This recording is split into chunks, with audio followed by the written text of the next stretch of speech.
మద్దతుగా ఉండాలనేది నా విజ్ఞప్తి. మరొకసారి సర్జికల్ స్ట్రైక్ చేయాలా? ఏదైనా నా దృష్టిలో నేను ఇప్పుడు కొన్ని పదాలు వాడాలనుకుంటున్నా, మళ్ళీ వీళ్ళు అటు ట్రోల్ చేస్తారు. ఫుల్ గా చూపిస్తాం, కట్ చేయం. నాది మా ఛానల్ లో మాట్లాడలేదు, మీ ఛానల్ కాదు. ఇప్పుడు ఇది అంతా తీసి కట్ చేస్తా ఉంటారు.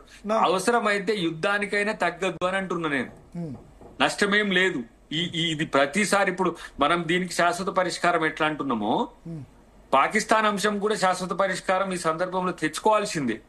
ఇదేంటి సార్, ఇప్పుడు మనము 5th లార్జెస్ట్ ఎకానమీలో వరల్డ్ అయి, సింగిల్ లార్జెస్ట్ డెమోగ్రఫీగా ఉండి, భారత ప్రజాస్వామ్యమే, భారతదేశమే రేపటి విశ్వగురువుగా మారబోతుంది, లేకపోతే ప్రపంచ ఛాంపియన్ కాబోతుంది అన్న సందర్భంలో ఈ లొటపిస్గాలతో నేను ఈ పంచాయతీ మనకి ఇది ఎవడో చేసే కుట్రలకు ఇప్పుడు వాళ్ళు ఏమో వెనుకడుగుంటారు.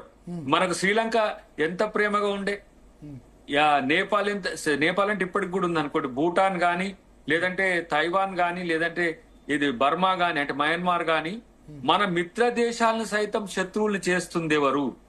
మొదటి నుంచి శత్రువుగా ఉన్నాడు, ఉన్మాదిగా అవుతున్నది ఎందుకు?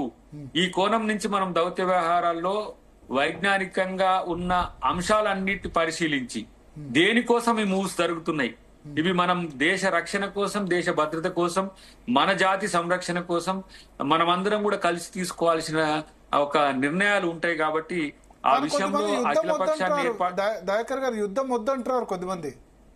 యుద్ధం వద్దంటే వాడు యుద్ధోన్మాదయ్యింది, బుద్ధి చెప్తే ఇంటలేడు, ఏం చేద్దాం మరిగా? అసలు వాళ్లకు మనతో మీరు త్రివిధ దళాలు కావచ్చు, ఇతరత్ర అస్త్రశస్త్రాలు కావచ్చు, ఏదైనా సరే మనతో ఢీకొన శక్తి లేకున్నా వాళ్ళు ఎందుకు మూర్ఖంగా వస్తుండ్రు అనేది మీరు ఒక్కసారి ఆలోచించండి. కాబట్టి దేశ ప్రజల యొక్క అభిప్రాయాలను కూడా మనం ఆలోచించాల్సిన సందర్భం ఉంది. కాబట్టి ఇప్పుడు ఇట్లాంటి దయాకర్ యుద్ధానికి సిద్ధమవుతున్నారు, మళ్ళీ అట్లా అనొచ్చు కావచ్చు, కానీ ఎంత మేరకు సహనం ఉండాలి, ఎంత మేరకు ఓపిక ఉండాలి? ఇంత పెద్ద దేశం మీద ఇలాంటి 5, 6, 10 మంది వచ్చి మన మీద దాడి చేస్తా అంటే మనం కామ్ గా కూర్చుంటే రేపు ఇంకా తెగిస్తారు. కానీ మన ఎకానమీ దెబ్బతింటది వాళ్ళతో పెట్టుకుంటే. అరే జమ్మూ కాశ్మీర్ బ్యూటిఫుల్ వరల్డ్ కదా అది, దాంతో వచ్చే ఆదాయం పక్కన పెడితే మనం దాంతో పొందే ఆనందం కోట్ల కంటే విలువ కదా. పోలేకపోతున్నాం కదా మన ప్రాంతాన్ని మనమే. ఈ పరిస్థితి తెచ్చింది ఎవరు, ఎందుకు? దీన్ని మనం ఈ కోణం నుంచి, చరిత్ర నుంచి చూసుకుంటూ రావాల్సిన సందర్భం ఉంది. కాబట్టి ఎందుకంటే దానికి సంబంధించి పూర్వకాలంలో దాదాపు 300-400 సంవత్సరాల చరిత్ర నుంచి కూడా చూస్తే ఆ ప్రాంతం మీద పట్టు కోసం కొన్ని వర్గాలు అంటున్నా నేను, ఆ వర్గాల యొక్క ప్రయత్నం ఎప్పటికీ అది సక్సెస్ కాదు. ఎందుకంటే జాతిగా ఏ మతమైనా, ఏ కులమైనా, ఏ ప్రాంతమైనా దాని మీద మనకు ఒక కన్సోల్ ఉంది. వాళ్ళు దాన్ని రెచ్చగొట్టి అంతర్జాతీయంగా వాళ్ళు ఇతరత్ర మెప్పు పొందడానికి చేస్తున్న ప్రయత్నంగానే మనం చూడాల్సిన అవసరం ఉంది. ఈ విషయంలో మరి ఏ విధంగా ముందుకు పోతుంది భారత ప్రభుత్వం అనేది కూడా మనం ఆలోచించాల్సిన అవసరం ఉంది. శత్రుత్వం లేదు కానీ అక్కడ ఎక్కువ అయిపోయింది, అంటే జిహాదీ సంబంధించి ఎక్కువైపోయింది, అంతేనా? నేనేమంటున్నా అంటే ఇప్పుడు జిహాదీ పేరు మీద మన దేశంలో ఇలాంటి దాడులు చేయడం ఏంటి అంటున్నా. దాడులు చేయడం అనేది ఏ రకమైన హింసను ప్రేరేపించడం అనేది ఏ రకమైన పరిస్థితి అనేది అంటున్నా. ఇప్పుడు అటంటే ఆ వర్గం కూడా మళ్ళీ వస్తుంది. ఇప్పుడు అంటే ఏమంటే కొట్టబోతే దానికి సమస్య, తినబోతే దీనికి సమస్య అనే ఒకటి శాస్త్రం ఉంది కదా.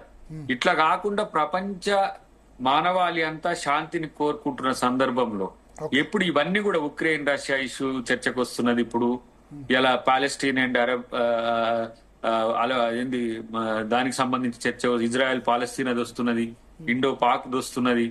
ఇవన్నీ కూడా రావడానికి, ఇవన్నీ కూడా ప్రపంచంలో మళ్ళీ యుద్ధోన్మాదం పెరిగితే, శాంతికి విఘాతం కలిగితే, మళ్ళీ 3rd వరల్డ్ వార్ వస్తే ఏంటి, ఇదేమైనా ఏంది కామ్ గా జరుగుతున్న అంతర్యుద్ధమా అనే ఒక చర్చ కూడా అంతర్జాతీయ సమాజంలో వస్తుంది. కాబట్టి వీటిని అన్నిటిని నివారించాల్సిన అవసరం ఉంది. అన్నిటికంటే ముఖ్యంగా భారత ముందున్న సవాళ్లను అధిగమించాలంటే మరింత వేగవంతమైన నిర్ణయాలకు భారత ప్రభుత్వం ఉండాలనేది నా యొక్క అభిప్రాయం. ఫాస్ట్ గా నిర్ణయం తీసుకోవాలి, నష్టం మళ్ళీ ఇంకా మరింత పెరగకుండా ఉండాలి. ఇది ఇంకా కొనసాగొద్దు. దీన్ని కొనసాగడం అనేది ఒక రకమైన కుట్రనే. ఈ హింస మరింత కొనసాగడం ఇక్కడ ఇలాంటి తలనొప్పులు అనేది సమస్యగా మారి రేపు మరింత జటిలం కాకుండా సో వన్స్ ఫర్ చూసుకోవాల్సిన ఆల్ సెటిల్ చేసేయాలి. That's it. అది ఎట్లా అనేది ప్రధానమంత్రి గారు విస్తృతమైన ఒక అభిప్రాయాన్ని సేకరించడం ద్వారానో ఏదో దానికి ఒక శాశ్వత పరిష్కారం కలుపుకుంటారని నేను అనుకుంటున్నా. ఆ దిశగా భారత ప్రభుత్వం కూడా సీరియస్ గా ఉందనే ఒక ఆలోచన అయితే అనిపిస్తున్నది చూస్తున్న పరిణామాలను బట్టి గమనిస్తే. Okay, thank you Addanki Dayakar గారు మీ వ్యూస్ సంబంధించి పంచుకున్నందుకు. ఎందుకంటే సోషల్ మీడియాలో పాత కామెంట్ తీసి వైరల్ చేస్తారు, బట్ అద్దంకి దయాకర్ అయితే ఆయన ఏ కాంటెక్స్ లో ఉన్నారో అదే అప్పుడు అది వేరు, ఇప్పుడు అన్న కాంటెక్స్ లో మాత్రం మోడీ ఇందిరాగాంధీ బంగ్లాదేశ్ ఏ విధంగా వారిలో ఏ విధంగా రెండు ముక్కలు చేసిందో ఆ విధంగా పాక్ ఆక్రమిత కాశ్మీరే కాదు పాకిస్తాన్ మీద కూడా ధీటుగా జవాబు ఇవ్వాలి. అవసరమైతే యుద్ధంకి వెళ్ళిన ఇబ్బంది ఏం లేదు. ఎందుకంటే మళ్ళీ మళ్ళీ ఇటువంటి ఘటనలు ఉపేక్షించకూడదు. ఇక వెయిట్ చేయాల్సిన తరుణం లేదు, ఇంకా ఏమాత్రం ఆలస్యం చేయకూడదు. వన్స్ ఫర్ ఆల్ ఈ ఇష్యూను సెటిల్ చేయాలి. ముఖ్యంగా కశ్మీర్ విషయంలో కశ్మీర్ మన దేశంలో అంతర్భాగం, అక్కడికి మనం వెళ్ళరాకుండా వాళ్ళు ఈ విధమైన ఉగ్రవాద చర్యలకు పాల్పడడం ఏంటని ఆయన ఆగ్రహం వ్యక్తం చేస్తున్నారు. థ్యాంక్ యూ అద్దంకి దయాకర్ గారు. సో మొత్తానికి స్పందన ఒకటి